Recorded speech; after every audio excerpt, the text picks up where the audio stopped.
It's referred to as your purpose in life.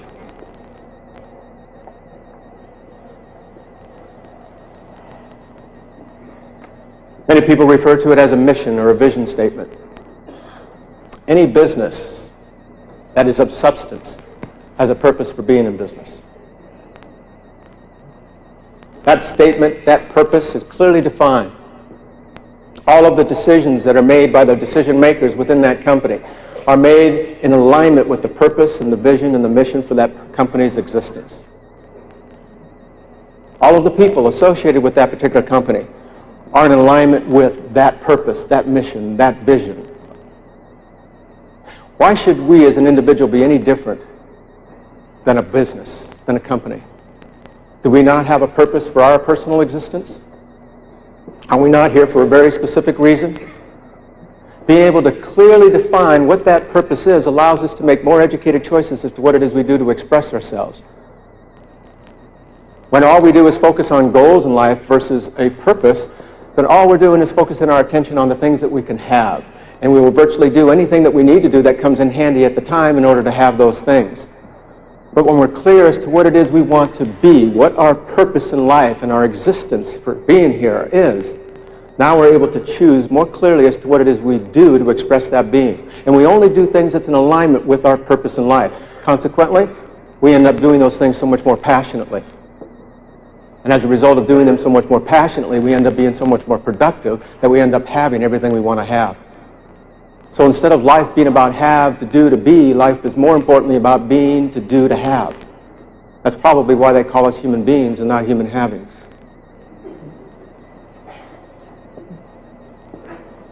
The first time I'd ever heard about a purpose, I was very attracted to it because all I'd ever focused my attention on before then was goals.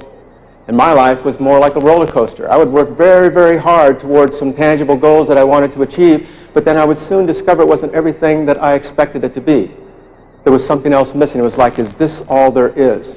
And so I would digress, become maybe even a couch potato for a while. It would take me now all new goals to set that I can move towards to get myself back out on the track. Now, as the result of discovering my purpose in life,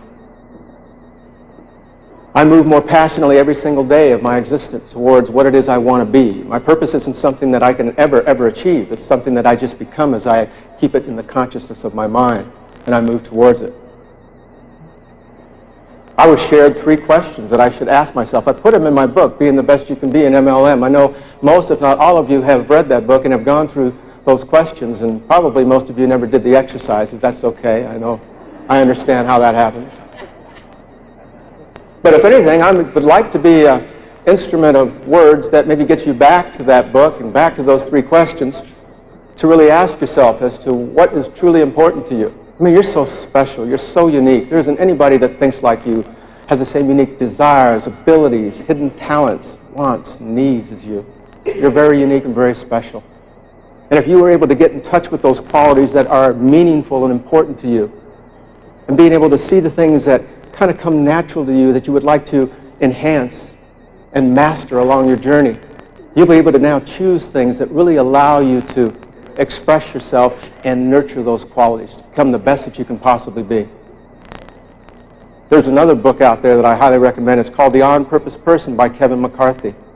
Great book.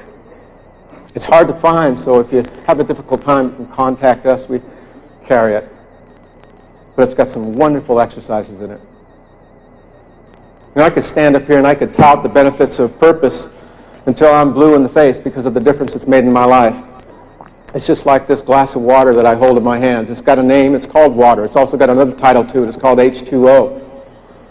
I could probably stand up here and for 15, maybe 30 minutes and talk about the benefits of water, what it could do for you as an individual. But again, you really wouldn't know what it was until you experienced it.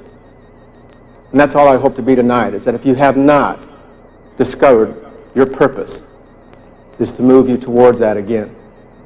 I had one of the most powerful people in Nikan just come up to me a few moments ago and just tell me how difference that made in his life, Reed Nelson, and how much he hated the book when he first got to that exercise and he threw it down, but that he went back to it and that it's made a difference. And you know why it makes a difference? It's not that it's made Reed probably make any more different choices than what he's made in the past, but when you really discover what your purpose is and then you define it, you actually write it out into a paragraph form where it clearly communicates who you are, what you want to be, what you stand for, the legacy that you want to leave. Now you're able to choose to take a look at all the things that's trying to gather your attention, all the opportunities out there that are trying to get you to get involved with them. And you're able to make educated choices as to what's the best thing to do based on what you want to be. And I'm convinced that when you really are clear as to what your purpose is in life, that you'll recognize that NECANN and network marketing is the perfect opportunity right now for you to express yourself to the fullest. And when you come to that recognition yourself, you're going to unleash this thing called passion. And there isn't anything in the world that's going to stop you from being and doing and having everything that you want in life.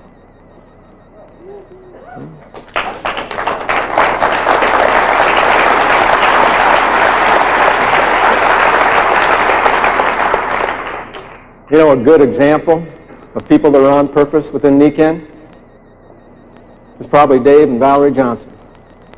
Can you imagine? Can you imagine 7, 8 years ago when they started their NECANN business? Sitting at their dining room table after being shown this opportunity, and David sitting across the table from Valerie and saying something like, "Sweetheart, let's set a goal. I think we need to set a goal of making over $200,000 a month."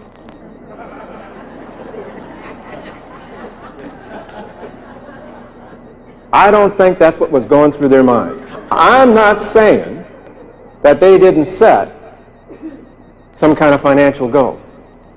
But I don't believe 7 or 8 years ago, Dave and Valerie thought that they'd be making $200,000 plus a month today.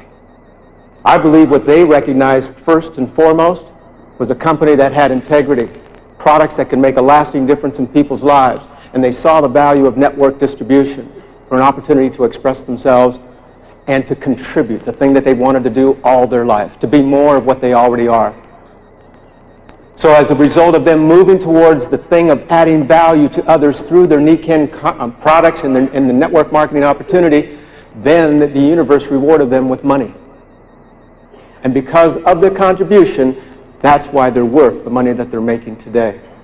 See, there's a lot of people that honestly have the kind of belief system right now that if I only made more money, I'd be more happy. Well, all more money does is make you more of what you already are. So if you're unhappy and you set a goal of making more money, you're just going to be more unhappy. If you're greedy and more money comes in your life, you're going to be more greedy. But if you are a person that comes from love and contribution and you want to make a lasting difference, and then you choose a vehicle that allows you to do that and at the same time reward you for that contribution, then as money comes into your life, it's going to make you more of what you already are. So David and Valerie are perfect examples of people, NECANN people, that are on purpose. And the universes reward them with financial abundance as a result of their contribution. The next component is actually where the pedal sits up at the top. This is where you get your leverage. You have one foot firmly on the ground, you straddle your bike, you got the pedal up here, you need to push down to get your cycle going. So this can be called your driving force.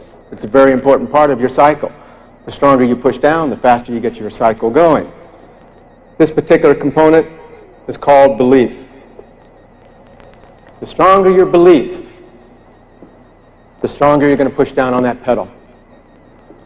Your success in life is totally relevant to your belief system. And there's 3 areas that we need to focus our attention on when it comes to belief. Not just one, but 3 areas. And I'd like to share all 3 with you, one at a time. First is that you must have an unshakable faith and belief in this thing called NECANN.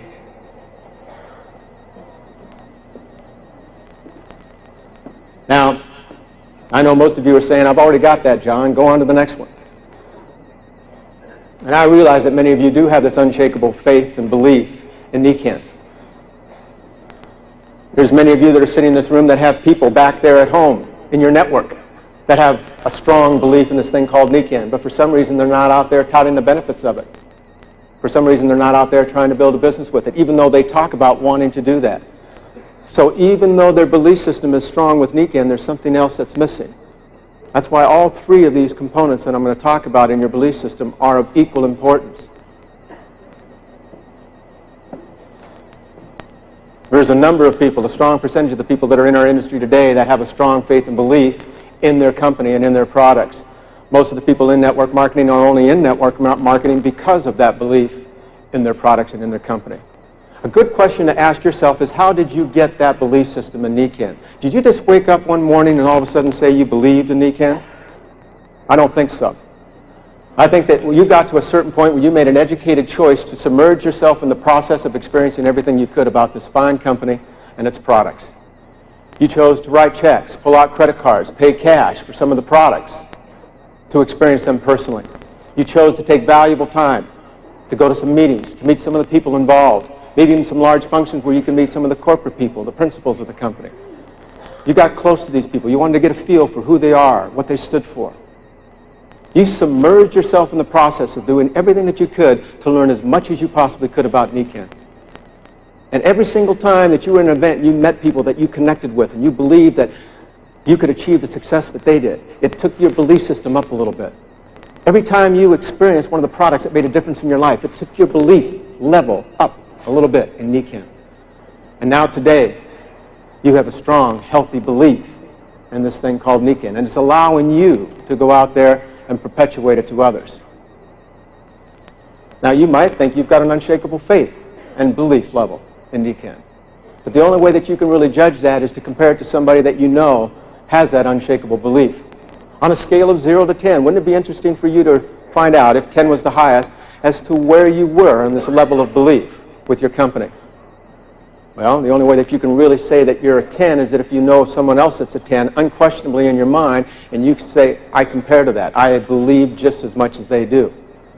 Well, who in your mind you would think would be a perfect candidate as a 10 in a belief in NECAN, the company and its products? Maybe Mr. Izumu Masuda? Do you think he has a level of 10 belief in this company? There's your standard.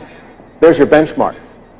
If you were able to build your belief in NECAN to the point of Mr. Masuda's, what do you think you could accomplish? Do you think you'd be out there every single day talking to people about this company, about these products? Do you think anybody that said something negative about it, said they were too expensive, would just be like water off of a duck's back? You just go right on to the next person. You would just be a machine, just constantly talking to people because you had this unshakable belief.